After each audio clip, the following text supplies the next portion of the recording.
I do. In the early 1950s, London was a bit different than it is now.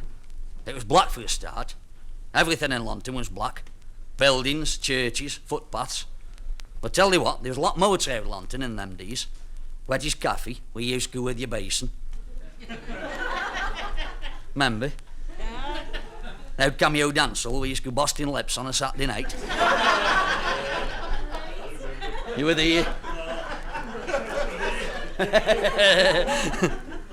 You're from Blatant, are you? That's all right then. Oh, that's all right then. Oh, lad from Blatant, we downstairs there one night. And then there was the Ethcote, and some tatters got in there. A bit like a prep school for the Owd Hut. Does Big Alice Turpin ever get in here now? Big Alice. I had a fit of violence in here once, they noticed. They flattened 3 jippos and did 150 quid's worth of damage. It was raw-boned and nasty, was Big Alice. He used to drink pints and tack snuff. Well, them days, they noticed, I used to live in a terraced house in London. Just me and me mother, they was. Me dad was Jed, does say. And living next door to us was Owd Grandad Piggott and his missus. Well, folks say to me, I just lived next door to him for 10 years without committing murder. Well, I don't know. I come close to it a couple of times. Any road. This particular time, Owd Grandad Piggott got his son involved in this job with Club Paper Jack.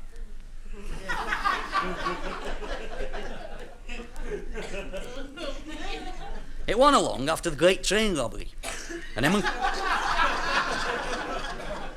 and Club Paper Jack were doing a bit of self-analysis in the pub one night. Jack says they know, me and they are mugs. I says they up in court next week, and I've got a fine pay off, and what have we got show for it? A bit of copper piping has fetched 3 quid.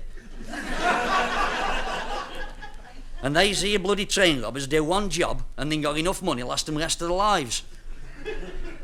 This is it, say. Owd Grandad Piggott would pinch out. So would Club Paper Jack.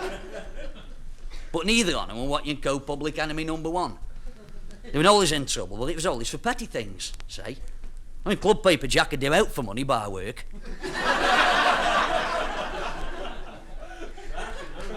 Don't let him in.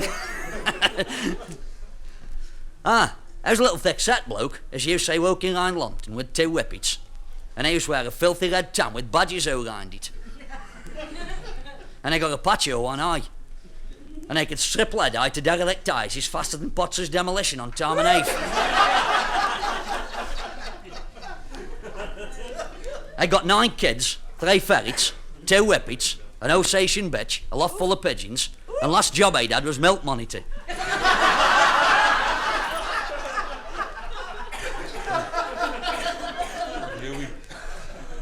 Of course, him and Owd Grandad Piggott went peas out at the same pod. And Club Paper Jack says, that's it, any road, I'm going to plan a big job. That with me or what? Owd Grandad says, course I'm with thee. Well, it took Club Paper Jack 3 weeks think it out. Then I come to Owd Grandad one night. I says, I've got summit. I says, just know that tobacconist where they sell all them expensive lighters and such. Well, I says, there's a chewing gum machine on the way outside.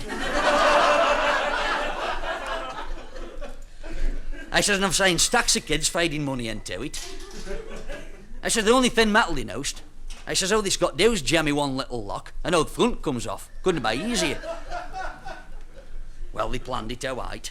And Jack says, now ale that night. Split second timing, that's the answer. And he rode, big night come, and Owd Grandad had got his Owd Mac on, and Club Paper Jack was wearing a pinstripe suit and a balaclava.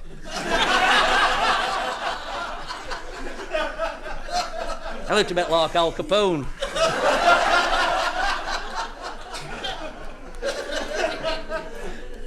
Anyway, 2 o'clock in the morning, they went into action. Owd Grandad Piggott kept watch, while Club Paper Jack gave it a bit of jammy. And next minute, crack, and old front come off. Jack says, it's off. Old money should be here and the guts on it. Bring that suitcase. Well, I starts cussing then. Owd Grandad says, how much is thee? Jack says, 7p.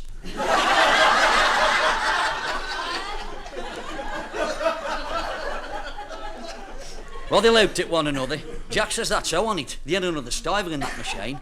I says, they stick their finger up that money hole, say if they can find any.